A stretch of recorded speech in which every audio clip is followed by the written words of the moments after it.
Di tengah hiruk-pikuk kota, terkadang kita lupa pada satu hal penting, bahwa setiap generasi mempunyai peran, bahwa komunikasi, kerjasama, dan saling peduli adalah kunci dalam membangun masa depan yang lebih baik. Pagi itu, mentari hangat menyinari Posyandu Bogor Timur. Ibu-ibu datang satu persatu menggandeng para buah hati mereka. Di tengah senyum dan tawa kecil, Bu Rina menjelaskan pentingnya dari gizi tambahan. Sementara itu, Aldi dengan cekatan menyiapkan meja dan timbangan. Karena pagi ini bukan hanya sekadar penimbangan, tetapi langkah kecil menuju masa depan yang lebih sehat. Terima kasih sudah datang. Hari ini ada relawan remaja Aldi yang akan menginformasikan tentang pentingnya gizi sejak dini. Terima kasih Bu Rina, saya juga banyak belajar dari Bu Rina. Bukan soal tentang gizi, tapi tentang tumbuh kembang anak yang optimal. Bu Rina, ini Naya jarang nafsu makan. Apakah dia sakit? Mari saya periksa dulu. Oh iya, berat badannya di bawah standar, berarti perlu perbaikan gizi. Oh untuk gitu. selanjutnya. Baik Bu. Oh iya Bu, kenapa kita nggak buat poster buat untuk edukasi kepada warga biar mereka pada tahu bukan hanya sebagai poster tapi untuk disebarkan di media sosial. Nah ini Bu ada contoh untuk poster buat disebar di media sosial. Wah, ide bagus Aldi. Nanti kita sebarluaskan ke masyarakat sekitar. Sedangkan di sudut rumah sederhana, seorang ibu muda tampak gelisah, mual dan tak nyaman di awal kehamilannya.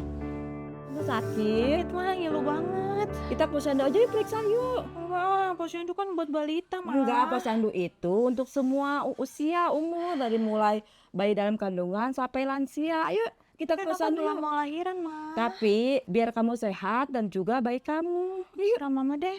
bentar ya saya telepon dulu kadernya ya. Sakit deh.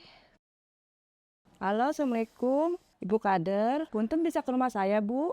Assalamualaikum. Waalaikumsalam. Ibu tadi nelfon kita, Kader. Ya, Bu, Ada apa ini sih? anak saya kita sakit, tapi tidak mau diperiksa ke posyandu. Kenapa tuh? Kan posyandu buat balita aja, Bu. Enggak juga, itu buat semua siklus hidup. Oh ya. Seperti kayak apa namanya lansia, ya kan remaja, anak dewasa, sama ibu menyusui, ibu hamil juga. Kebetulan di posyandu tuh ada program opat sayunan. Apa tuh, Bu? Itu ibu hamil didampingi oleh ibu, saya kader posyandu dan ini ibu kader dasawisma. Oh gitu. Gimana yuk kita ke posyandu? Ayo kita posyandu aja, Yuk, periksa ya. Setiap anak berhak tumbuh sehat, karena dari tubuh yang kuat dan gizi yang cukup, tumbuh pula semangat belajar. Pendidikan yang berkualitas berakal dari kesehatan yang terjaga.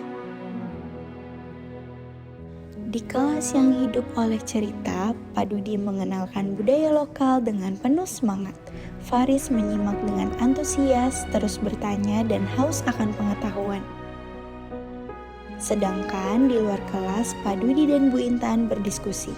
Berbagai ide merancang masa depan. Rani melintas menjadi bagian dari ruang belajar yang tumbuh bersama. Ada Rani. Oh iya, kebetulan Pak, Rani ini anak SMA yang sedang PKL di sekolah kita. Dia jago banget loh Pak bikin animasi. Saya bisa kok Pak Dodi, Bu Intan, nanti saya bantu mereka membuat video animasi buat anak-anak. Pasti anak-anak juga seneng kok. Wah keren, makasih ya. Iya Bu. Pendidikan tak selalu datang dari buku. Di rumah itu, ibu dan anak tenggelam dalam layar masing-masing hingga sang ibu berkata, Ya Allah, gimana sih ini? Aku lihat orang jualan di Instagram, tapi susah banget mau mulai. Mama susah diajarin, gampang kali mah, tinggal upload foto, tulis harga, kirim deh paket. Ya, tapi kan dulu Mama taunya cuma jualan di pasar. Untung kamu bisa gadget, manfaatin baik-baik ya. Nanti kalau Mama bisa jualan online, kita juga bisa bantu warga mah. Kita bisa bikin pelatihan digital di PKK. dari sekolah, anak-anak membawa lebih dari sekedar pelajaran. Mereka pulang dengan ide, semangat, dan juga rasa peduli. Dengan cara yang sederhana, mereka mulai berkontribusi. Di balik layar, Pak Udin memberi arahan teknis pada tim, merancang solusi, menyusun langkah demi langkah. Anton pun mengusulkan sistem baru dengan desain yang lebih modern. Namun, tak semua rencana bisa diwujudkan karena keterbatasan anggaran menjadi sebuah tantangan tersendiri. Kalau menurut saya, Pak, ini kurang efisien, Pak. Ini pipanya terlalu kecil, jadi harus menggunakan pipa yang besar, Pak. Iya, tapi uangnya mana? Kan ini hasil swadaya masyarakat. Makanya di sini hanya apa yang ada yang digunakan oleh kita.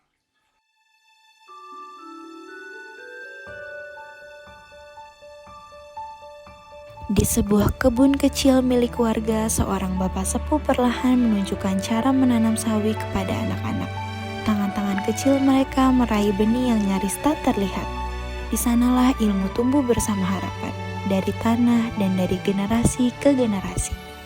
Nah, ini hasilnya. Jika kita memanfaatkan lahan pekarangan untuk menanam sayur, kita jadi tidak usah beli sayuran lagi dan lingkungan menjadi hijau dan asri.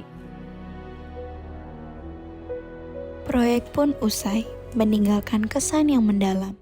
Tia dengan mata berbinarnya membagikan pengalaman kepada guru SD yang dulu sangat menginspirasinya.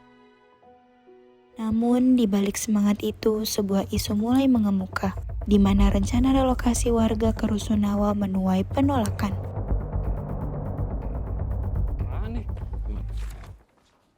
Pemerintah bisanya cuman naik kecil aja.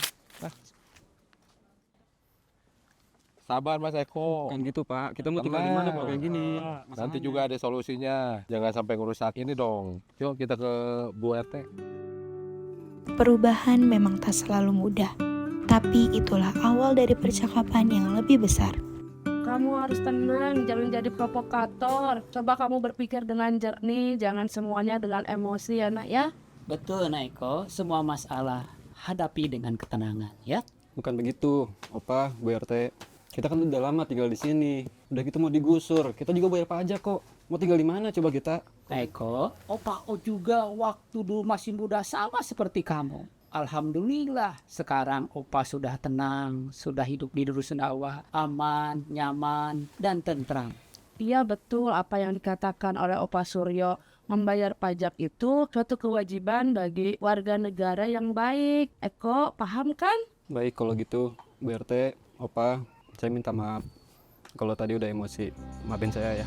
Di sudut lain kampung, semangat gotong royong hidup di setiap langkah. Para linmas dan warga serta merta bahu-membahu menjaga lingkungan, membangun rasa aman dan juga rasa saling percaya. Semangat itu pun mengalir kepada para ibu di lingkungan sekitar. Melalui obrolan yang sederhana, rasa kebersamaan pun tumbuh. Waalaikumsalam. Ibu, punten. Kalau panen boleh minta sedikit nggak? Tentu saja boleh, Ibu. Atuh, ibu kan gak pernah ikut tanam. Kalau ibu mau minta harus ikut tanam dulu. Gak apa-apa, Neng. Boleh nanti kalau panen saya kasih ya. Ayo atuh, Bu, gabung. Iya, Bu, ikut kita ada program Hatinya PKK dan Bogor Hejo. Kita sudah banyak menghasilkan sayuran loh, Bu. Di kebun kecil milik bersama, mereka saling berbagi tentang tanaman, resep, dan juga harapan. Dari tanah yang digarap bersama, tumbuh pula ikatan yang menguatkan. Dari kepedulian yang tumbuh di hati, lahirlah sebuah gerakan sosial. Ibu Maya pun hadir, perlahan mencoba merangkul mereka melalui kata agar luka bisa mulai sembuh melalui cerita. Kalian punya masa depan, tapi untuk itu kita harus saling percaya dan saling dukung. Untuk itu kita panggil ke Almira yuk, untuk kita menggambar. Bukan hanya sekedar bantuan, tetapi wujud nyata cinta dan harapan untuk anak-anak yatim dan para mereka yang membutuhkan sebuah uluran tangan. Karena ketika kita bergerak bersama, sekecil apapun langkah bisa berarti dunia bagi mereka. Di tengah keraguan dan sunyi, hadir suara yang menenangkan. Pak Haji Amin datang, membawa doa dan nasihat tentang masa depan dan juga tentang harapan. Perlahan senyum mulai merekah di wajah anak-anak, seolah mereka tahu bahwa mereka tidak sendirian. Siang yang cerah di sudut kampung, di sebuah halaman rumah yang sederhana, Nenek Juju terduduk lemas di sebuah kursi goyang. Dan dari sebuah kejauhan nampak pula Nenek Ucu yang datang menengok. Ia telah usai mengikuti senam lansia yang selalu ia ikuti di setiap minggunya. Sayang, ini kamu gak lihat anak kamu nangis dari kemarin? Gak kamu kasih susu, gak kamu kasih makan. Ya sabar, kamu kira nyari kerjaan gampang? Ya udah sih, nggak usah ngebentak, kasihan anaknya. Kan kamu duluan yang ngebentak. Wah, kenapa lagi tuh si Ika sama suaminya?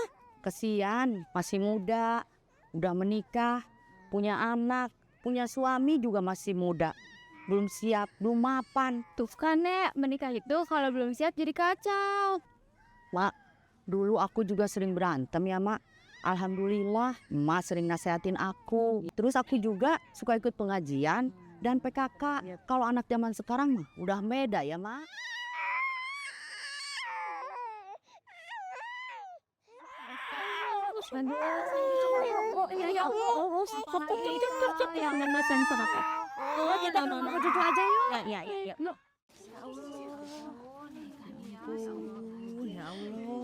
Aku nyesel, Bu. Nikah tanpa persiapan.